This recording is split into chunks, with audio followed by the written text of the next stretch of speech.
Kontestasi Pilpres akan digelar 3 tahun lagi. Nama Joko Widodo dan Prabowo Subianto masih meraih elektabilitas teratas. Namun melihat peta politik saat ini, mereka diprediksi bakal menjadi pasangan terkuat jika maju di pertarungan Pilpres nanti. Lalu, akankah elektabilitas Jokowi menggoda lagi untuk jabatan presiden 3 periode? Bagaimana pula sikap Prabowo Subianto? Inilah laporan utama 2024 Jokowi Prabowo terkuat.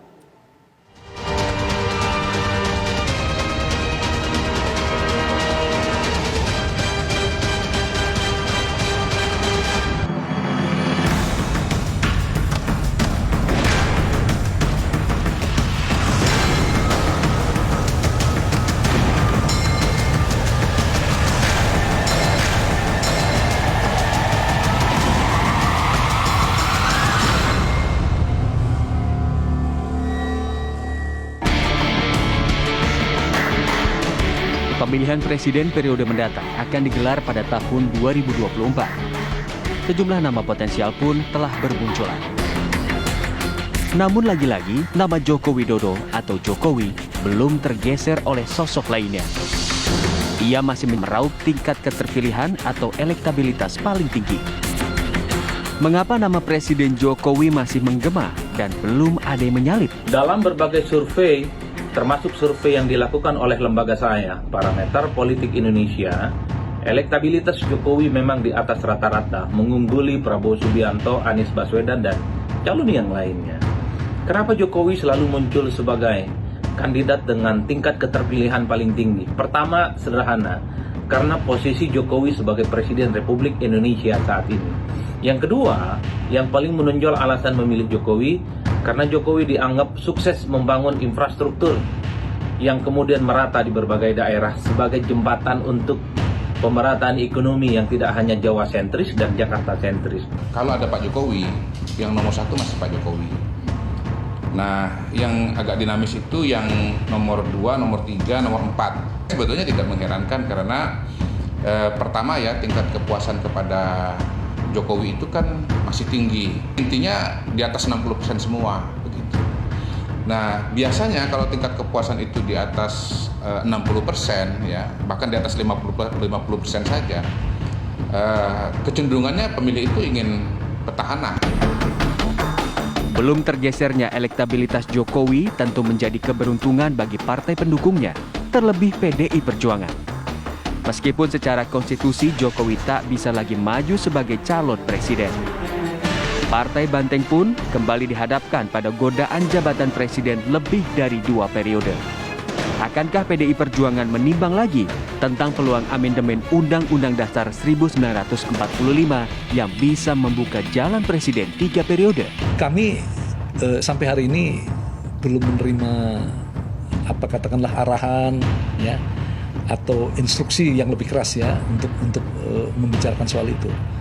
Jadi tentu kalau memang, sekali lagi, kalau memang angin politik berubah arah ya, kemudian komunikasi antar parpol semakin mengalami konvergensi ya, kemudian dukungan terhadap amandemen itu meluas ya, tentu bisa terjadi ya.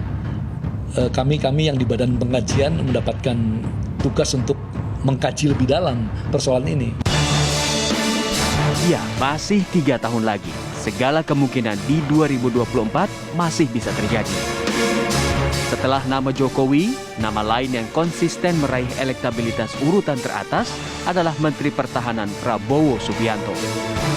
Meski 3 kali gagal di pertarungan Pilpres, nyatanya tak membuat Ketua Umum Partai Gerindra itu tenggelam di percaturan politik nasional. Namun kali ini prediksi yang mencuat, peluang Prabowo tak hanya sebagai calon presiden. Kemesraan antara PDI Perjuangan dan Partai Gerindra menguatkan spekulasi terbangunnya poros yang menyatukan Jokowi dan Prabowo di tahun 2024 nanti.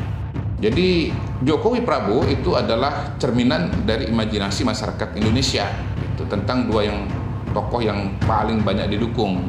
Nanti di 2024 itu pertarungan itu akan sangat berbahaya gitu. Jadi kalau Jokowi Prabowo bergabung dengan konstelasi politik yang ada pada saat ini, besar kemungkinan di 2024 itu nanti pilpresnya itu lawan kolom kosong.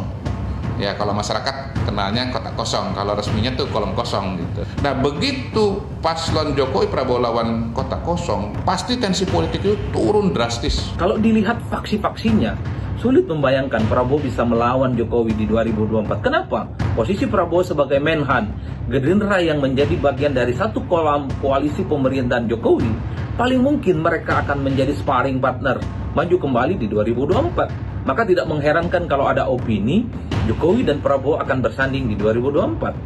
Secara konfigurasi politik, secara faksionalisasi politik, maka dalam konteks ini hanya Anies Baswedan lah yang kemudian layak dianggap bisa head to head secara langsung dengan Jokowi, baik dari angka statistik ataupun secara faksionalisasi.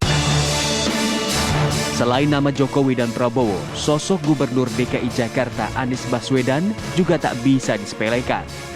Ia selalu muncul sebagai kandidat capres populer dan berelektabilitas tinggi yang bisa menjadi lawan berat Prabowo di 2024 nanti. Lalu, apakah kalkulasi kekuatan Jokowi Prabowo di 2024 juga telah dipikirkan keduanya? Kami kan memiliki banyak kader yang prestasinya baik, tetapi kami sengaja memberi informasi kepada publik. Keputusan mengenai capres dan seterusnya itu dalam anggaran dasar dan anggaran rumah tangga kami itu adalah hak prerogatif atau kewenangan eksklusif dari ketua umum partai. Itu sebabnya kami hanya mendorong agar kader-kader ini menunjukkan kinerja yang terbaik lah. Pada prinsipnya Pak Prabowo menghormati konstitusi dalam pertarungan Pilpres, seperti ya juga yang sudah beliau lalui beberapa tahun belakangan. Pijakan beliau tentu adalah konstitusi dan beliau siap bekerja sama dengan siapapun, partai manapun, begitu, personal manapun.